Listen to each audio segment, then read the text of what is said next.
Juízes capítulo 6, verso 1 diz assim: Mas os israelitas voltaram a fazer o que era mal aos olhos do Senhor, e este os entregou nas mãos dos midianitas durante 7 anos.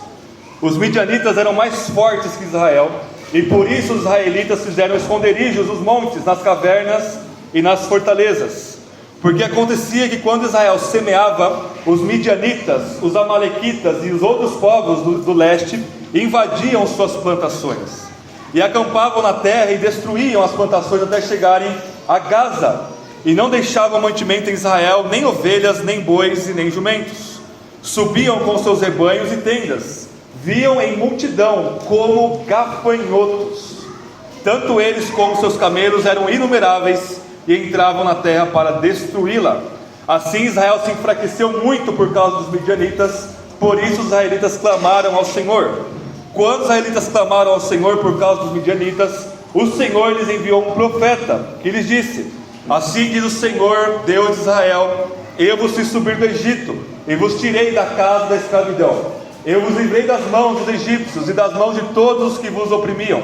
Expulsei-os da vossa presença, e vos dei a terra deles. E também vos disse: Eu sou o Senhor vosso Deus. Não temais os deuses dos amorreus, em cuja terra habitais. Mas não obedecestes a minha voz. Então o anjo do Senhor veio e sentou-se sobre o carvalho que estava em Ofra, que pertencia a Abiezrita Joás. O seu filho Gideão estava malhando trigo no tanque de espremer uvas, para escondê-los dos midianitas. Então o anjo do Senhor apareceu a Gideão e disse: O Senhor está contigo, homem valente. E Gideão lhe respondeu: Ah, meu Senhor, se o Senhor está conosco, por que nos aconteceu tudo isso? Onde estão todas as suas maravilhas que nossos pais nos contaram, dizendo: Não foi o Senhor que nos tirou do Egito? Mas agora o Senhor nos abandonou e nos entregou na mão dos midianitas. O Senhor virou-se para ele e lhe disse: Vai nessa tua força e livra Israel das mãos dos midianitas. Não sou eu que estou te enviando? Gideão perguntou-lhe: Ah, meu Senhor, como que livrarei Israel? A minha família é a mais pobre em Manassés, e eu sou o menor na casa de meu pai. O Senhor disse novamente: Eu estarei contigo, e tu derrotarás os midianitas como se fossem um só homem. Essa é a palavra do Senhor. Amém. Vamos orar? Senhor, estamos diante da sua santa palavra.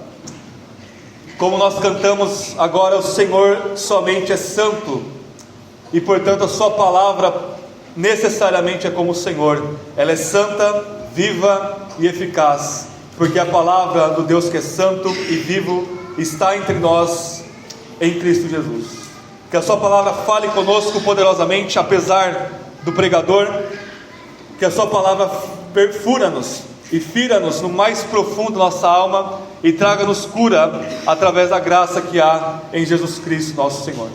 Que o Senhor nos dê entendimento para entendê-la, e na sua luz nós vemos a luz da sua palavra.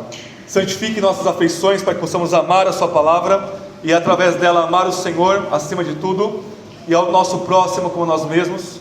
E conceda o seu poder, ó Deus, a nós, para que não sejamos ouvintes negligentes, mas praticantes da sua palavra, e só assim o Senhor será glorificado em nossas vidas. É o que nós te pedimos, em nome de Jesus, amém. Irmãos, nós estamos vendo que o livro de Juízes é sobre a queda de Israel em pecado, e o Senhor levantando os juízes enquanto eles clamavam em seus cativeiros, em suas opressões. Deus libertava-os pelos juízes, e assim que eles eram libertos, eles depois voltavam a pecar. E nós temos esse ciclo interminável de pecado e de arrependimento temporário, depois livramento de Deus e queda de novo em pecado. E cada vez que o livro vai avançando nos juízes que estão colocando diante de nós, o pecado de Israel e o pecado dos juízes em si vai aumentando e piorando. Então começamos a ver Otoniel, que é o primeiro juiz, lá de Juízes capítulo 3. Ele não tem nenhum pecado que é marcado no texto, ele é um juiz ideal, ele livra Israel, ele é da tribo de Judá, da qual viria depois Davi, e da qual viria o nosso Senhor Jesus. Os juízes que vieram depois estão cada vez mais mostrando fraquezas, pecados, e de alguma forma, irmãos, nós estamos aqui em Juízes 6 ao 8, no centro do livro de Juízes. O livro é um quiasmo enorme, ou seja, ele não é linear, ele é centralizado na passagem aqui de Gideão, e portanto a narrativa de Gideão, ela se torna um pivô no livro de Juízes. A narrativa de Gideão, ela vai, os juízes anteriores, eles libertaram Israel, eles tinham seus pecados, mas a partir de Gideão, depois com Abimeleque, Jefté e Sansão como último juiz aqui do livro, as coisas elas ficam cada vez mais escuras, trevosas, malignas dentro do povo de Israel. E a narrativa de Gideão, em Juízes 6-8, ela é a mais complexa do livro, porque ela está cheia de ironias, ela está cheia de reviravoltas, ela está cheia de paradoxos, da qual nós vamos ver 4 nesta manhã. A narrativa de Gideão vai nos ensinar que o povo de Deus pode tirar força da fraqueza. Então a nossa fraqueza, em primeiro lugar, ela leva-nos a confiar no poder de Deus. Em segundo lugar, quando a glória, quando nós nos vangloriamos, isso gera vergonha e rejeição. É um outro paradoxo. Enquanto nós somos fracos, nós somos fortes. Enquanto nós buscamos glória, nós somos rejeitados e somos envergonhados. Em terceiro lugar, Gideão vai nos ensinar ao longo dessa mensagem que a vingança, da qual ele vai fazer depois, gera injustiça. Então quem se vinga acha que está fazendo justiça, mas ela sempre gera injustiça. E em último lugar, nós temos um culto no final de Juízes capítulo 8, e este culto gera idolatria. Como é possível um culto dentro de Israel, liderado pelo seu juiz Gideão, talvez o principal juiz aqui do livro, leva o povo à idolatria? Então a trama toda, a tapeçaria que é esse texto, ele é todo intrincado em vários detalhes que colocam para nós Gideão inicialmente como modelo de fé, como alguém que é usado por Deus, e no segundo momento como alguém que cai miseravelmente em pecado. Gideão, ele vai se contradizer o tempo todo nesses 4 pontos. Ele vai começar muito bem, apesar de ele ter os seus pecados, suas dúvidas, suas fraquezas e falhas, mas Deus usa ele, Deus reveste ele de poder, Deus livra Israel por meio de Gideão, ao passo que, capítulo 7 e 8, Gideão vai cair em pecado. Então, para nós resumirmos a trama assim, em pouquíssimos minutos, para nós vermos esses 4 paradoxos, ou essas 4 ironias aqui no livro, na narrativa de Gideão, nós temos o capítulo 6, Israel volta a pecar. A gente viu na semana passada, Débora e Baraque libertam Israel no capítulo 4 e 5. Ok, tempo de paz, eles voltam a pecar. Deus levanta os midianitas, e esses midianitas aqui, nessa época aqui de Gideão, eles eram absurdamente numerosos, e o texto vai equipará-los a gafanhotos. Isso é muito importante na narrativa bíblica. Ou seja, quando eles vinham, eles pareciam uma nuvem de gafanhotos. Assim como a praga do gafanhoto vem e não deixa nada para trás, os midianitas iam, destruíam toda a vegetação, a plantação, os animais, tudo que Israel possuía era devorado por esse povo de Midian, aqui os midianitas. Israel clama a Deus, o ciclo volta, só que antes de Deus enviar um juiz, que no caso é Gideão, ele manda um profeta. Essa é a primeira vez que isso acontece aqui no livro, né? Esse profeta que não tem nome, aqui no verso 8 ao 10, ele vai repreender Israel. Ele vai dizer: vocês estão clamando a mim de novo? De novo vocês estão clamando a mim? Já mandei Otoniel, já mandei Eude, já mandei Baraque e Débora, já mandei um juiz chamado Sangar aqui, que é um juiz menor aqui, que é um versículo para ele. E de novo vocês voltam a pecar? Deus tirou vocês do Egito, mas vocês não ouviram a voz de Deus. Então, antes de enviar o seu juiz, o seu libertador, Deus manda a sua palavra por meio do profeta, dizendo: olha, vocês merecem que os midianitas devorem vocês, porque vocês não estão ouvindo a minha palavra. Deus então levanta Gideão, ele vai ter a casa ali de Joás, que é o pai de Gideão. Ele se encontra ali com esse jovem rapaz, escondendo ali o trigo, espremendo as uvas no tanque e o trigo, e escondendo dos midianitas. Se os midianitas vissem, eles levariam todo o trabalho ali do rapaz. E Gideão começa reclamando: o profeta acabou de falar, Deus tirou vocês do Egito e vocês não ouviram sua voz. Gideão: olha, Senhor, onde estão as maravilhas do Êxodo? Onde estão as maravilhas que o Senhor tirou os nossos pais lá do Egito? O Senhor nos abandonou. Gideão não está ouvindo o profeta. Ele começa questionando a Deus. Deus, em misericórdia e graça, ele ainda responde: vai nessa tua força. Vai nessa tua força, uma expressão hebraica que significa vai com toda a sua força, porque eu vou libertar Israel por meio de ti. Gideão, ele se coloca numa posição humilde aqui. Ele fala: eu sou o menor da casa do meu pai, e a casa do meu pai é a mais pobre da tribo de Manassés, uma das 12 tribos de Israel. E lembrando que Juízes foi escrito na época do rei Davi, e é uma apologia, é uma defesa do reinado de Davi. Davi aqui também é o menor da casa de Jessé, e ele é escolhido por Deus como rei, assim como Gideão aqui é escolhido como o juiz, o libertador de Israel.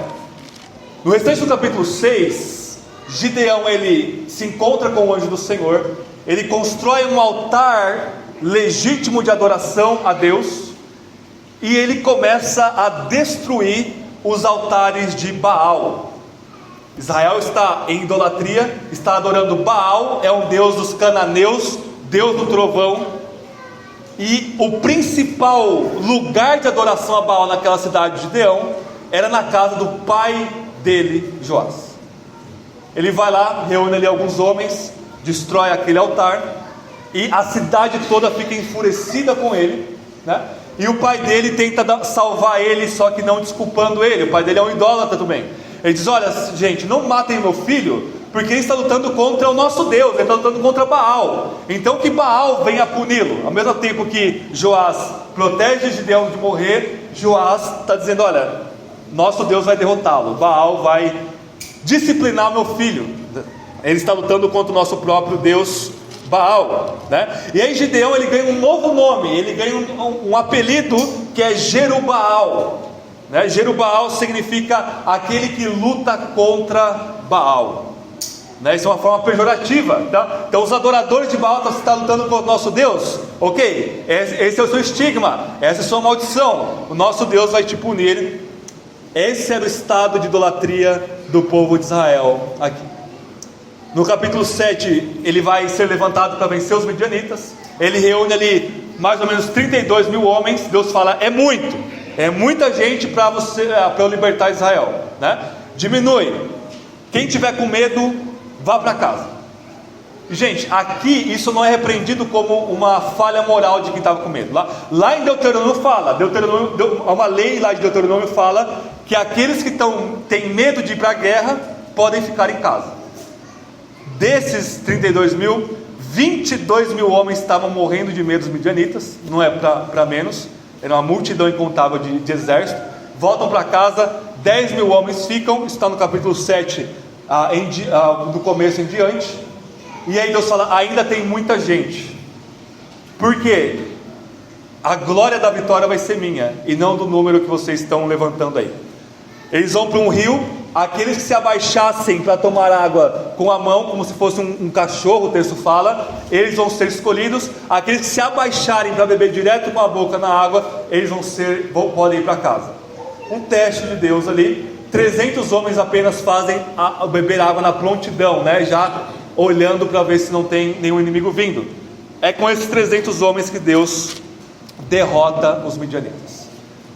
Gideão ele está o tempo todo pedindo sinais para Deus. Ele vai à noite no arraial dos midianitas escondido, e ele ouve um dos midianitas falando para o outro que teve um sonho, né? Ele fala: olha, eu tive um sonho que tinha um pão gigante que estava descendo a montanha, entrou na nossa tenda, no nosso acampamento, e ela inteira foi para o chão.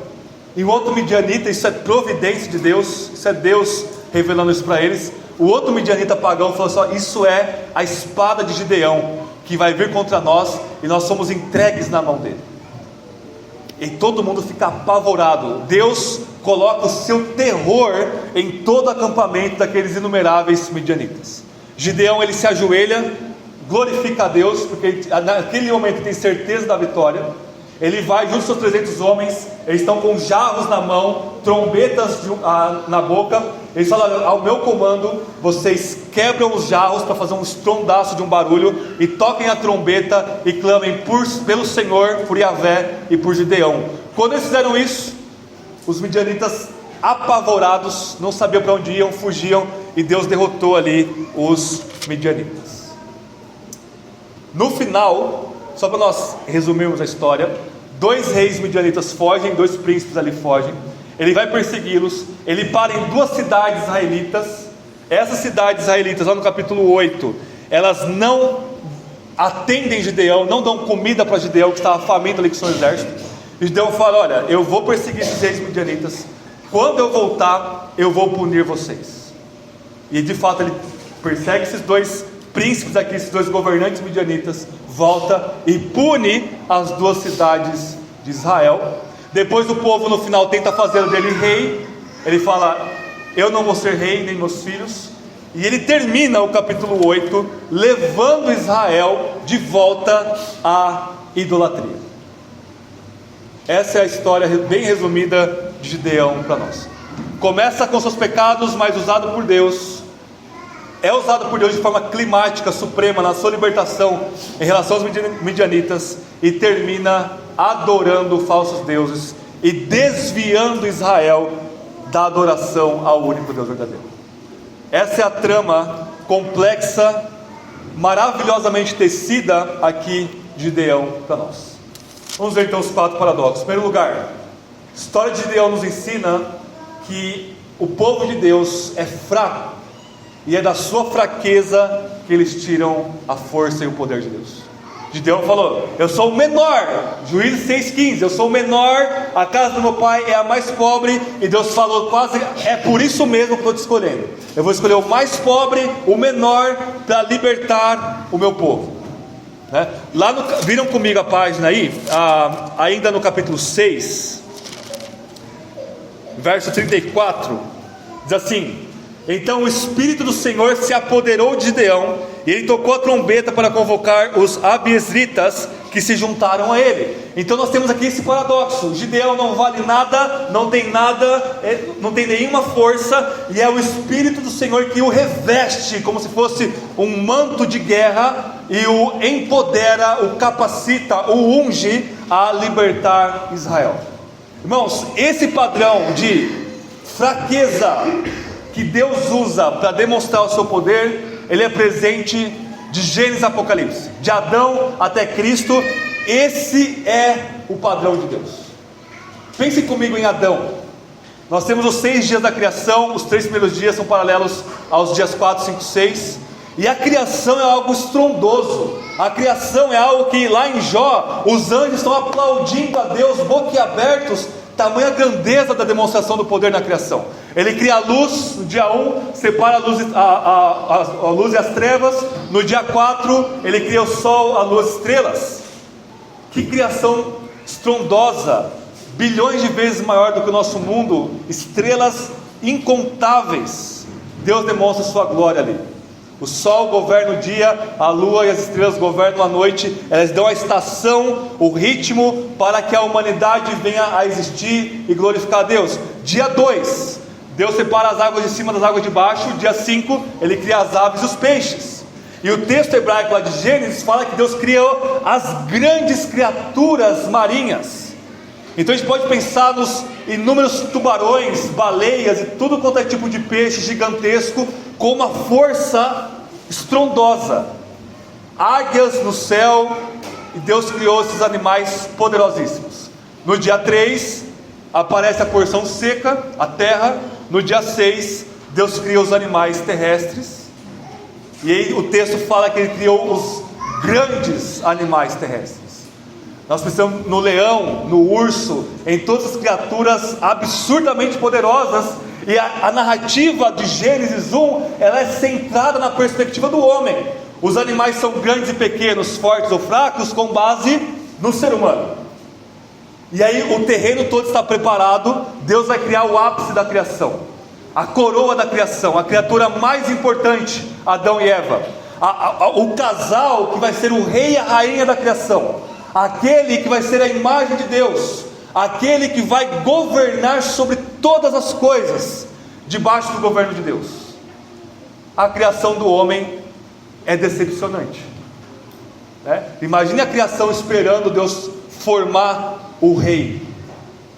Deus primeiro ele pega o pó, da terra e forma e sopra ali nas narinas de Adão. Adão não é nem de longe o mais forte, não é o maior. Adão, como é que essa criaturinha vai governar todos os animais e todo o mundo debaixo do governo de Deus? O ponto é esse. O ponto é que o ápice da criação, o rei e a rainha, Adão e Eva, só vão conseguir governar e ser imagem de Deus se submeterem a Yahvé, que é o Rei Supremo, o Rei dos Reis e o Senhor dos Senhores, para que Adão e Eva não se gloriem na sua força. A serpente fala: vocês vão ser igual a Deus, vocês vão julgar o bem e o mal a partir de vocês mesmos. Opa, então eu quero ser mais do que eu sou. E esse padrão se repete na Bíblia toda e se culmina no nosso Senhor Jesus, que é Deus, se torna homem, pobre, nasce numa manjedoura, pobre, fraco. Isaías 53 fala que ele não tinha nenhuma aparência, nenhuma formosura para que nós desejássemos, e ele vence, e ele domina a partir da cruz, no ápice da fraqueza humana. Não teve ninguém mais fraco do que o Filho de Deus crucificado, e ele na cruz, ele reina, e ele domina, ele vence o pecado, leva os nossos pecados, vence o diabo, e 3 dias depois ele vence a própria morte, na sua maior fraqueza. E o texto que o Fernando leu no nosso culto, 2 Coríntios 12, Paulo fala: é esse o padrão de Deus. Jesus fala: o meu poder se aperfeiçoa, encontra sua plenitude, ele é trabalhado, ele é efetivo somente num contexto de fraqueza humana. E isso, meus irmãos e irmãs, nenhum de nós queremos, naturalmente falando. Nós queremos força, nós queremos domínio, nós queremos controlar nossa vida, nós queremos uma saúde perfeita, uma economia perfeita e uma família perfeita. Não é assim que Deus trabalha. Deus não te prometeu nada disso, nem saúde, nem dinheiro e nem conforto, seja ele em qualquer nível que for. Deus promete para nós fraqueza, porque é nessa fraqueza, é quando você está lá debulhando a uva, e essa uva é você mesmo, igual Gideão aqui, que Deus vai trabalhar. É quando você está prostrado, enfermo, em luto, em miséria, não sabendo se você vai ter o pão do dia seguinte. É aí que você vai ser humilhado, e Deus vai mostrar a sua glória e o seu poder aí. É nessa situação, irmãos, é nesse contexto de fraqueza, e nós acordamos pela manhã buscando força humana, buscando artifícios humanos, buscando dominação através dos nossos planejamentos. E é claro que a gente deve planejar a nossa vida debaixo da graça de Deus, mas Deus nos humilha, e isso é bom, isso é graça, porque quando Ele nos esmaga, o nosso pecado é esmagado, e Cristo é formado em nós. Se o nosso Senhor padeceu fraqueza do nascimento à morte, Ele é o nosso modelo, e se nós queremos ser conformados a Ele, é na fraqueza que Deus vai trabalhar em nossas vidas. Gideão nos ensina que a única forma de nós sermos fortes e vencermos nossos inimigos, que não são os midianitas, são nossos próprios pecados, é na fraqueza absoluta e na dependência total na graça de Deus e no poder de Deus. Segundo lugar, e aqui Gideão começa a nos dar um mau exemplo. Toda vez na Bíblia, a vanglória, o orgulho, gera vergonha, gera rejeição. Deus fala isso o tempo todo. Deus resiste aos soberbos, Deus resiste aos orgulhosos, mas dá graça aos humildes. Um ponto leva ao outro aqui. Gideão, ele começa a se vangloriar. Ele começa humilde, fala: eu sou o mais pobre, o mais pequeno, o menor, o mais insignificante. Ok, Deus vai usar isso. Gideão entende que quando Deus diminui 32 mil homens para 300 homens, diante de um exército de gafanhotos midianitas, ele entende, ok, não é da minha força que eu vou fazer isso. Vejam comigo o capítulo 7, verso 2.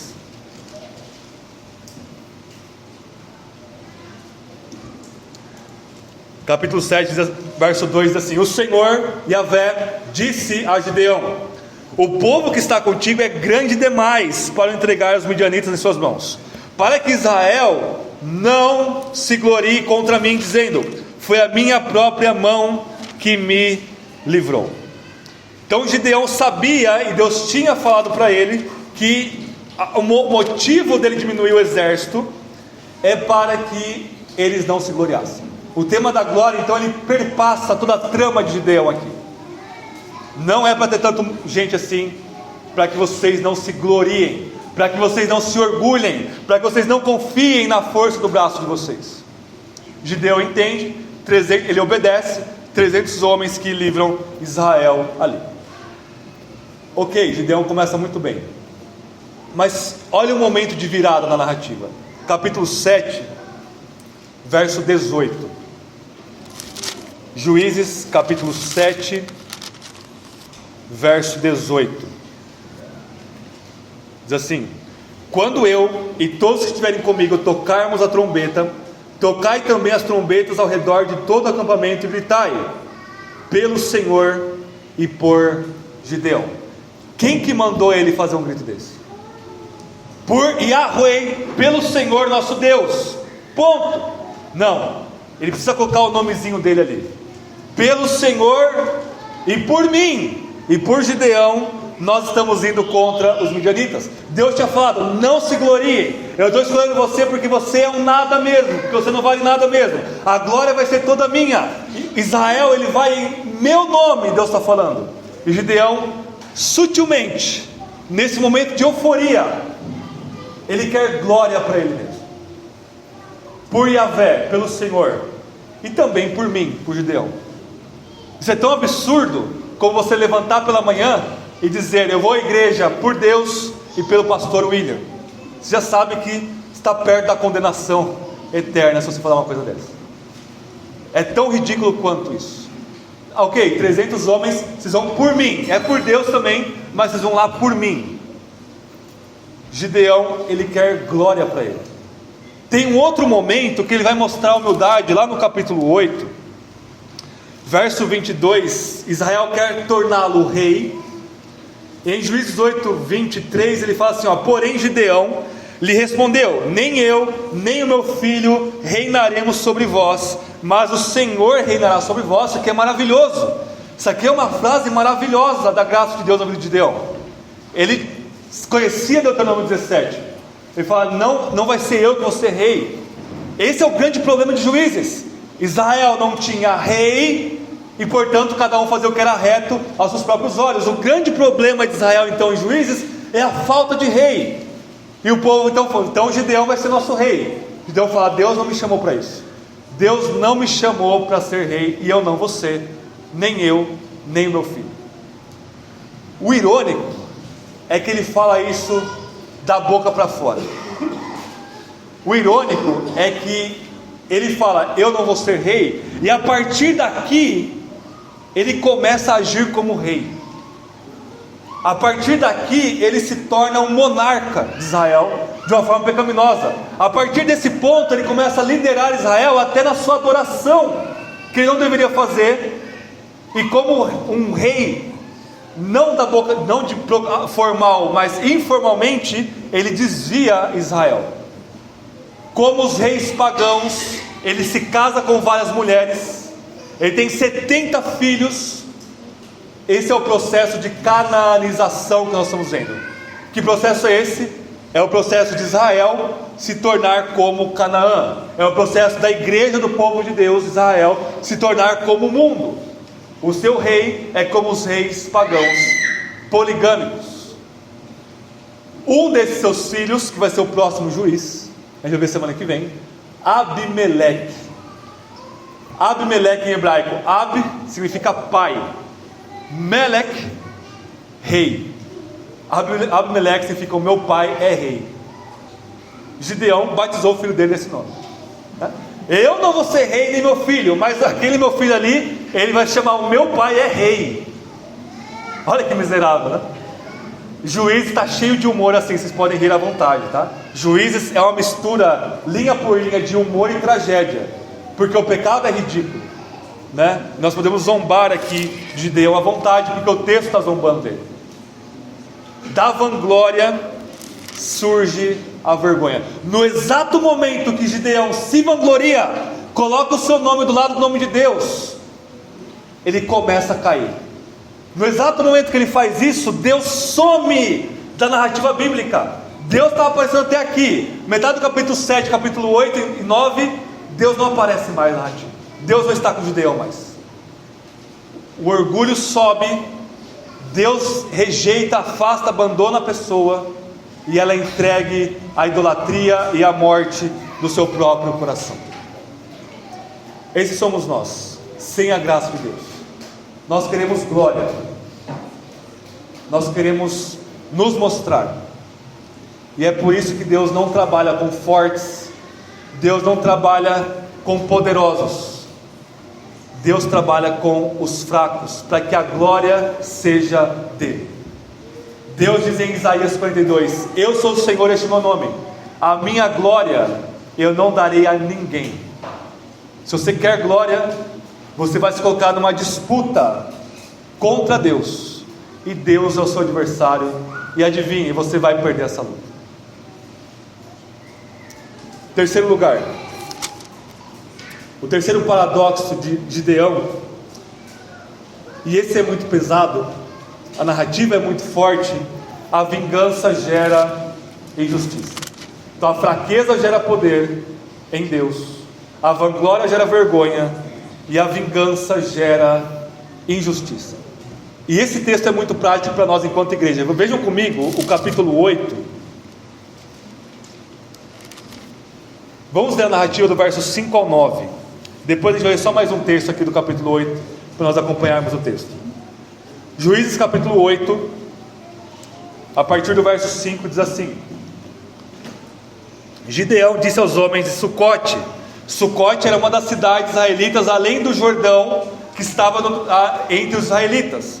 Ele diz a Sucote o seguinte: peço-vos que deis pão à tropa que me segue, pois está exausta, e eu continuo perseguindo Zeba e Zalmuná. Zeba e Zalmuná, eu estou pronunciando como se fosse o nome hebraico, são os dois governantes ali dos midianitas que fugiram, é rei dos midianitas. Mas os líderes, verso 6 de Sucote, responderam: já estão em teu poder as mãos de Zeba e Zalmuná, mas para que daremos pão ao seu exército? Gideão respondeu-lhes: pois quando o Senhor entregar Zeba e Zalmuná nas minhas mãos, rasgarei a vossa carne com os espinhos e espinheiros do deserto. Dali subiu a Peniel, a segunda cidade israelita aqui, e fez o mesmo pedido aos homens do lugar. Estes responderam como os homens de Sucote. Por isso disse também aos homens de Peniel: quando eu voltar com a vitória, derrubarei esta torre. Ele de fato persegue esses dois reis aqui dos midianitas e volta para se vingar. Vamos ler essa volta, verso 15 ao 21. Essa é a conclusão dessa narrativa tenebrosa aqui. Juízes 8:15. Depois Gideão foi aos homens de Sucote e disse: aqui estão Zeba e Zalmuná, por causa deles ristes de mim, dizendo: acaso já não estão em seu poder as mãos de Zeba e Zalmuná, para que demos pão aos teus homens exaustos? Então ele prendeu os anciãos da cidade e os castigou com espinhos e espinheiros do deserto. Também derrubou a torre de Peniel e matou os homens da cidade. Depois perguntou a Zeba e a Zalmuná: como eram os homens que matastes em Tabor? E eles responderam: eram como tu, cada um parecia um filho de um rei. E Gideão continuou: eram meus irmãos, filhos da minha mãe. Juro pelo nome do Senhor que, se tivesses poupado a vida deles, eu não vos mataria. e disse a Jéter, o seu primogênito: mata-os. Mas o jovem teve medo e não puxou a espada, pois era muito novo.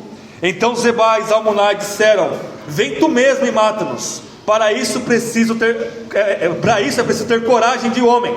Então Gideão avançou e matou Zebá e Zalmunna, e tomou os adornos que estavam nos pescoços dos camelos deles. O que essa narrativa está mostrando para nós? O que Sucote e Peniel, duas cidades israelitas, zombaram de Gideão. A ironia ali era mais ou menos assim: olha, quando você tivesse esses dois reis nas mãos, a gente vai te ajudar, mas você não venceu eles ainda, então a gente não vai te ajudar. Ok? Eles pecaram contra Gideão ali, zombaram dele ali. Gideão, numa híbris, num surto de orgulho, falou assim: então eu vou fazer isso, eu vou perseguir eles, mas eu vou voltar com eles e eu vou humilhar vocês. Ele pega os reis de Sucote, os anciãos, os líderes daquela cidade, e tortura eles com espinhos. Essa prática é uma prática cananeia, pagã, de humilhação. Ele está humilhando os seus irmãos ali, irmãos porque são israelitas também. Ele vai em Peniel, derruba aquela torre e mata os homens ali de Peniel. Na passagem seguinte, esses dois reis midianitas, Gideão, ele quer humilhá-los também. O que ele fala? Ele pega o filho dele, o primogênito dele, e fala: mata esses dois homens. Porque morrer nas mãos de um moleque, de um adolescente, era uma humilhação. Dois reis do maior exército daquela região morrer nas mãos de um menino é muita humilhação. O filho de Gideão, coitado do menino, ficou com medo, não fez isso. Gideão foi lá e matou os dois. Ele falou assim: olha, eu não ia matar vocês se vocês não tivessem matado os meus irmãos, os filhos da minha mãe, mas por causa disso vou matar. Ele não humilha esses dois reis pagãos, mata eles ali na hora. Ele quer humilhar, mas não humilha, não consegue, o filho dele não faz. Só que ele humilha Sucote e Peniel. E pela primeira vez no livro, Israel luta contra si mesmo. E isso depois vai piorar tanto que Juízes 17, no final nós temos duas narrativas de Israel se destruindo a si mesmo. É o último passo da canaanização, é o último passo de Israel se tornar como o mundo, até Deus levantar Samuel e Davi depois. Esse texto nos ensina uma verdade muito dura, de que às vezes nós suportamos tantas coisas dos ímpios, não é verdade? A gente suporta os ímpios no nosso trabalho, nos nossos estudos, nas nossas famílias. Eles pisam na nossa cabeça, ok. Nós devemos suportá-los, nós devemos amar nossos inimigos, nós devemos mostrar Jesus para eles. E aí na igreja, um olhar torto de um irmão, às vezes o irmão está cansado, respondeu você diferente, aquilo se agiganta e você fica indignado. Eu vou mudar de igreja. Isso acontece em todas as igrejas, porque todas as igrejas têm pecadores como tem aqui, como nós, né? Nós suportamos tudo deste mundo dos ímpios, paciência, humilhação, enfim, vocês sabem do que eu estou falando, todo mundo aqui passa por isso. E aí na igreja todo mundo tem que ser perfeito, todo mundo tem que te tratar como se fosse uma belezinha, o rei da cocada preta. Não gostei do louvor, não gostei de uma palavra, não gostei disso, aquilo, não gostei da iluminação, vou mudar de igreja. Isso é o que é chamado na literatura de híbris, de orgulho. É você se colocar como rei, é você se colocar como maior, mais poderoso. Não, então eu vou humilhar Sucote e Peniel, enquanto lá fora eu suporto todas as coisas. É o contrário. É no povo de Deus que nós devemos servir, que nós devemos amar, que nós devemos dar a nossa vida uns pelos outros, para o bem uns dos outros. Na vingança não gera justiça. A justiça nós temos em Cristo, que morreu por nós. E uma vez que nós somos declarados justos, nós somos libertos para amarmos uns aos outros de fato. A quarta e último paradoxo, última ironia de Gideão para nós, é que o culto pode gerar idolatria. O final da narrativa de Gideão, o pessoal quer fazer ele rei, como nós vemos aqui. Ele fala: olha, eu não quero rei, mas se vocês lerem no capítulo 8, verso 25, verso 26, ele pede ouro. Me deem aí uns brincos de ouro dos cananeus que nós derrotamos, que eu derrotei com o exército, né? E, Israel, isso não é nada, pode ficar com os espólios aí dos midianitas, pode ficar com as argolas de ouro aí.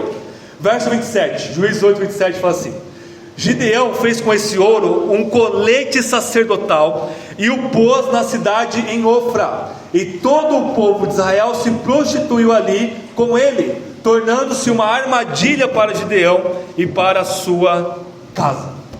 Ele faz o que é chamado na Bíblia de éfode. Ele faz um peitoral sacerdotal com aquele ouro ali, que é o que Deus mandou fazer lá em Êxodo e Levítico para o sumo sacerdote Arão e todo sumo sacerdote subsequente. Gideão fala: não, eu quero a estola sacerdotal, eu quero ser o líder religioso do meu povo. Ele era da tribo de Manassés. Deus falou: os sacerdotes é só da tribo de Levi. Gideão pega essa prerrogativa e volta para Ofra, que é onde ele começou, que é a cidade do seu pai. O texto começa com Ofra tomada de pecado. Gideão quebra os altares de Baal, e Gideão ele volta para Ofra, e Israel volta à idolatria de pecado. Nesse tema religioso, Gideão começa muito bem. Ele constrói um altar legítimo para Deus em Juízes 6, destrói os altares de Baal, de alguma forma restaura a adoração a Deus em Israel. Ele termina desviando a si, a sua casa, e fala: isso é uma armadilha para a sua casa. E todo, verso 27, todo o povo de Israel se prostituiu ali com aquela armadilha que Gideão colocou para eles ali. O ponto é que Deus não aceita culto que a gente inventa. O ponto é que ninguém tem a prerrogativa de dizer como é que Deus deve ser adorado. Quando você diz: eu vou adorar a Deus do meu jeito, do jeito que me fica melhor, você se coloca como rei, você se coloca como sumo sacerdote, você faz uma estola sacerdotal para você, e isso é a sua queda, essa é a sua armadilha, isso é o que destrói as igrejas. O culto que Deus aceita é um só, de Gênesis a Apocalipse. É o culto que Ele manda, é o culto que Ele regula, é o culto que Ele prescreve. Quando Israel e a igreja inventa moda, adiciona coisas na liturgia, fazemos como Gideão, estamos ali num culto idólatra. A idolatria não é somente o alvo, adorar um Deus falso, mas idolatria também é um modo da adoração. Os 10 mandamentos: o primeiro, não terá outros deuses diante de mim, não pode adorar outros deuses. O segundo mandamento, que é não farás mais escultura, é um modo do culto. Não é somente o alvo que deve estar correto, o Deus triuno, Pai, Filho e Espírito, é o modo da adoração. E a adoração pós a vinda de Cristo, ela deve ser absolutamente simples, com orações, louvores e pregação bíblica. E cada igreja organiza o seu batismo e ceia como elementos no culto também. Isso é culto neotestamentário cristão bíblico. Irmãos, vai ser muito legal se nossas crianças no meio do culto vierem fazer um teatro de Páscoa. É tudo bíblico, está tudo de acordo com a Bíblia. Aquilo ali é uma abominação para Deus. Aquilo ali é colocar elemento estranho que Deus não mandou. É a Nadab e Abiú, os filhos de Arão, entrando no tabernáculo com fogo estranho, um fogo que Deus não mandou. Fora do culto, a gente pode fazer o teatro que a gente quiser. A gente precisa separar culto, momento litúrgico nosso como comunidade adoradora, dos outros momentos nossos. Quer fazer uma brincadeira, quer juntar a igreja para assistir um filme, enfim, o que for, dentro dos limites da liberdade cristã, amém. No culto, a éfode está sobre o sacerdote. A autoridade, o nosso sacerdote não sou eu, é Cristo. É Ele que manda, e Ele nos rege pela sua palavra. E ai de nós, se nós desobedecermos. A narrativa então, para nós concluirmos com 3 pontos finais, para nós resumirmos aqui até agora. Deus trabalha na fraqueza. A fraqueza gera força. Do contrário, a gente se fortalece em nós mesmos, nós nos vangloriamos, e da vanglória nós somos rejeitados por Deus, igual Gideão foi. Você quer glória, você vai ter glória, igual os fariseus. Quer orar para todo mundo ver? Quer fazer as coisas para todo mundo ver? Ok, essa é a sua recompensa. Nada mais do que isso, as pessoas vão te ver. Deus vai te entregar ao seu ídolo, a sua glória. E isso é uma punição de Deus para você. Essa vanglória vai levar você e Gideão e nós a agirmos por conta própria, nos vingarmos como centro do universo, e da vingança. Isso nunca gera justiça. E por fim, o ápice do orgulho é nós cultuarmos o Deus que a gente quiser, do modo que a gente quiser. Isso é a própria armadilha.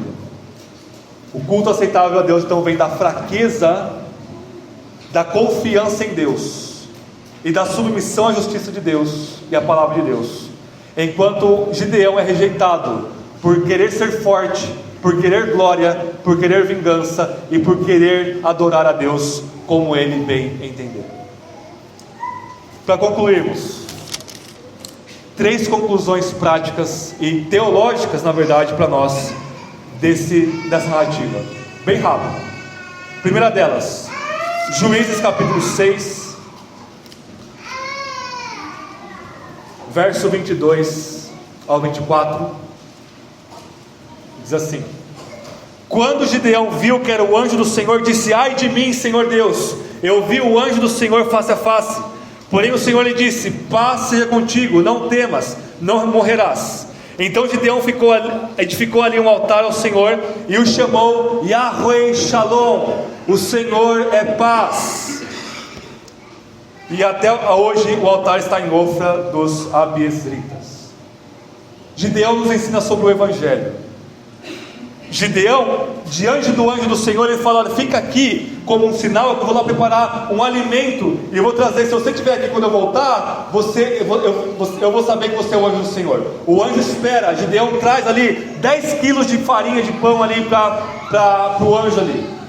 O anjo do Senhor toca naquele alimento e consome ele com fogo. O que é isso? O próprio anjo do Senhor, Jesus pré-encarnado, o mensageiro de Deus, está oferecendo um sacrifício ali por Gideão. E Gideão vai falar: ai de mim. Quando ele fala ai de mim, ele está completamente correto. Ele ia morrer mesmo. Qualquer um de nós, diante de Deus, a palavra hebraica ai é maldito seja. Qualquer um de nós, diante de Deus, estamos em condição de malditos, em condição de condenados, em condição de morte, por causa dos nossos pecados. Gideão fala: ai de mim. Isaías fala: ai de mim que estou perecendo. Pedro fala: Senhor, afasta-se de mim, porque eu sou um pecador, lá no barco com Jesus. Exatamente isso, não é exagero.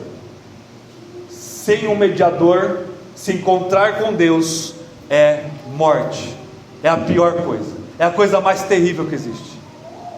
Não por causa de Deus que é maravilhoso, mas por causa da indescritível malignidade do nosso coração.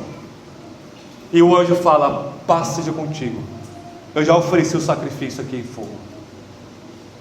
E Gideão chama Deus de Yahweh Shalom, o Senhor é paz. E nós sabemos que essa paz é Jesus Cristo. Nós sabemos que a única forma de nós chegarmos diante de Deus é por Cristo, que Ele, como anjo do Senhor, depois encarnado como Deus homem, Ele se entrega por nós, Ele é queimado na cruz, debaixo do fogo da ira de Deus por nós. E Paulo vai dizer: Ele é a nossa Páscoa, Ele é a nossa paz. E é isso que nos une a Deus. E Deus pode falar: paz seja contigo, paz, harmonia, comunhão, vem pelo mensageiro do Senhor, que é Jesus Cristo que morre por nós. Essa é a primeira aplicação de Gideão para nós. Segundo lugar, Gideão nos chama, essa narrativa, a nós imitarmos Jerubaal, o Gideão, enquanto ainda está como um bom exemplo para nós. Hebreus 11 coloca Gideão como um exemplo de fé para nós. E de novo, eu falo isso todo culto, porque Hebreus 11 fala de todos os juízes e coloca todos eles como exemplo de fé para nós, para mostrar que os exemplos de fé são homens pecadores, falhos, para mostrar que o único herói é Cristo. Como é que Gideão é um exemplo de fé para nós? No começo da narrativa, ele obedece a Deus e se torna Jerubaal, aquele que luta contra Baal. Esse é o nosso propósito aqui. Nós lutarmos contra Baal, nós guerrearmos contra os ídolos primeiro do nosso próprio coração. E quando você se coloca como um soldado, quando você se coloca como alguém que está nessa batalha, você vai ver igual Gideão, toda a cidade vindo contra você, esses gafanhotos aqui vindo para te matar.